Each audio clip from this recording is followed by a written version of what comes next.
Hello everyone and welcome back to Affinity for Commander. My name is Alex and today we're starting off a series of how to build your own Commander deck for the first time or even help you improving on an existing one you already have.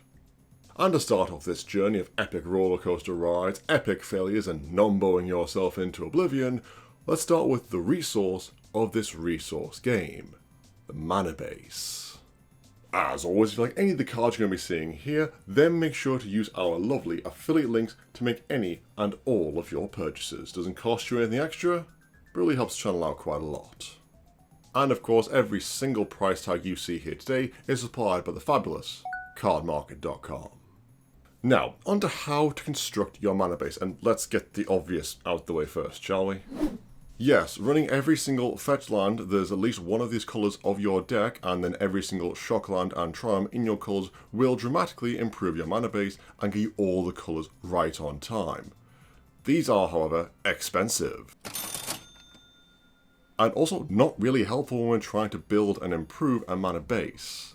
For me, the answer of, oh, just run fetches to improve your mana base is, whilst true, not very helpful for newer players, or just players not looking to take out a second mortgage for a card game. So let's get into the actual way a mana base should be constructed. First things first is the number of lands you should be running. Now, the usual rule of thumb is the lower your curve, the less mana you need, and therefore the fewer lands you should be running. This, however, should be affected by a variety of factors. If you are playing an Akiri and Salsren equipment deck, for example, your curve might stop dead at 4 mana. However, I would still recommend this deck to have around 33 or 34 lands in it, as you have no means of ramp without artifacts. And one big bane of progress will just, well, ruin all your hopes, your dreams, and your credit score. Okay, I may have made that last one up, but you get my point. Meanwhile, if you're running an elf deck, then I would think it totally acceptable to run between 30 and 32 lands, as most of your creatures do that job. And even though, yes, your board can be wrathed out, and thus so can your mana, you'll be able to rebuild far quicker for mana than any artifact deck can, and you have access to genuine land ramp as you are in green. Even with a low land count, you'll still be dropping more mana than a wizard with the squirts after a night on the Vindaloo. Now, for those who enjoy a graphic more than a description, I mean a graphic for land counts, not the wizard with the Vindaloo, then here is what I recommend. Low curve with land grabbing ability between 30 and 33. A low curve but with absolutely no ability to ramp between 32 and 33.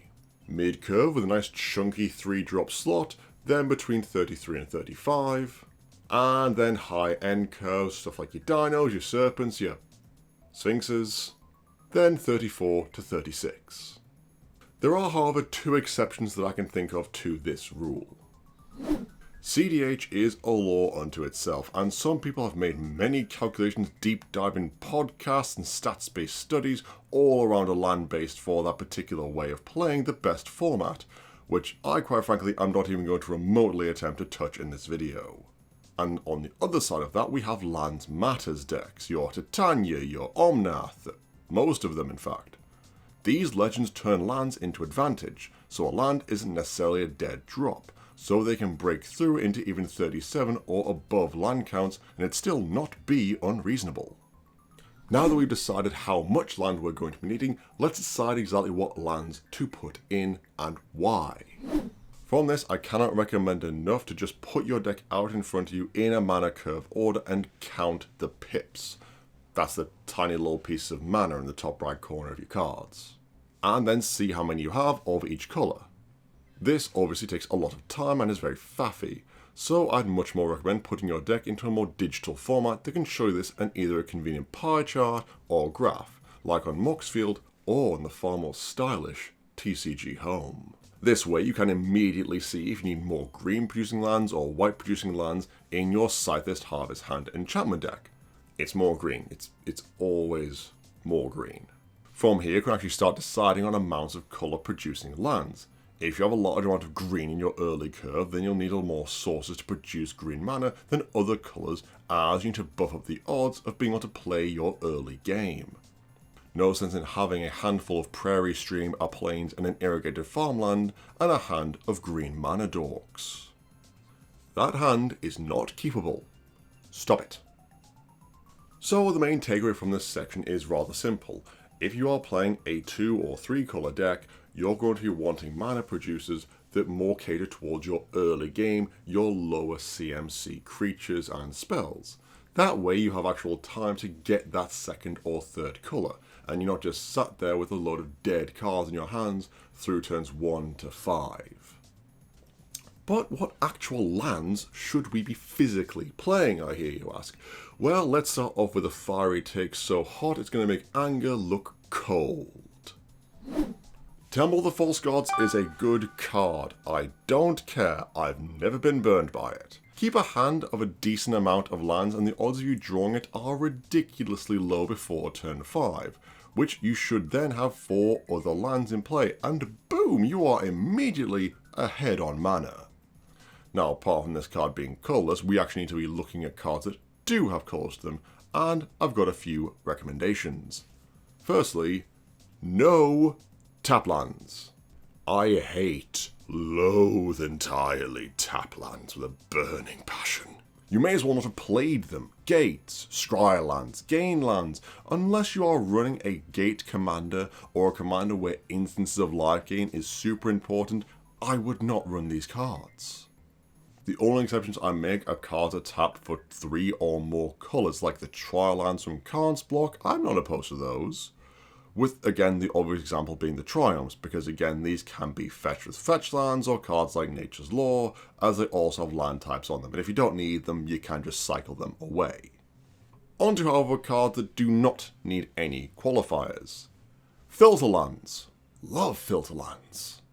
Especially if you're in a deck that's wanting a triple green one turn and then a triple blue the next turn. These are great for this. Pain lands are a great source of fixing for the measly cost of 1 life each turn you need a colour from it. And then we have the creme de la creme, the lands that tap for any colour at all. Command Tower, obvs. But Exotic Orchard is a card that only rarely has ever let me down. Forbidden Orchard is a card that I would only really play if you don't care about people's creatures, i.e. you're a combo deck or stacks deck where you're racing to the win, or you just simply don't care because nothing is attacking you anyway. These are all great means of fixing your mana so you don't have to rely on just basics and can get into playing that Elvish Mystic into your flesh duplicant. So we've talked about how many lands you should be running, as well as how many sources of each particular colour you should be running, as well as some fixing that I personally recommend. Now, the only thing left to consider is running lands that might not produce a colour necessarily, but will still massively help out your game. These are cards like Kessig Wolfrun, a card I will never not put in any deck that has red and green in it, unless it's 4 or 5 colours, because it is the ultimate bluff and threat of being able to lethal someone by pumping 1 creature, which costs you absolutely no cards in hand. Similar cards like Sunhome, Forge of the Legion, and Slayer's Stronghold for adding additional keywords. Buried Ruin, Hall of Healer's Generosity, or Academy Ruins to grab back any important card for your artifact or enchantment deck. Plaza of Heroes if you really need to be protecting your commander at all costs. And finally, the new Kamigawa lands, because having availability for interaction is always powerful. Just, check out Bosage's price tag if you don't believe me. There is a variety of these cards that can massively boost the power of your deck, so I'd highly recommend inserting them into your mana base after you've decided on your land count. Just make sure that you've got enough lands for your coloured pips. Don't realistically be inserting these if you don't have the mana spare. For example, in any 3 colour deck, I would only maybe include a few of these. 4 or more, I would maybe include 1, and that's only if it's absolutely necessary. And here we come to the end of the video. Hopefully it was helpful. Just remember some key facts. Higher curve, higher land count. No tap lands. More mana pips at the start of your curve, you need more ways of producing that colour. Play some off-kilter fixing. No tap lands. Make sure your lands can have an effect in the actual game itself. Temple of the False God is actually a good card no matter what anyone says. And finally, of course, no tap lands. And that'll be it for the video today, guys. I hope you enjoyed it. Tell me, what are your top tips for making a mana base? If there's anything I've missed out here, leave them in the comments below. We read every single one of them. As always, this video is made possible thanks to the support of our amazing patrons. You guys are truly awesome. If you too like to become a patron of the channel yourself and get access to exclusive EDH related rewards, then be sure to check out our link in the description box below. But that'll be it from me for now, guys.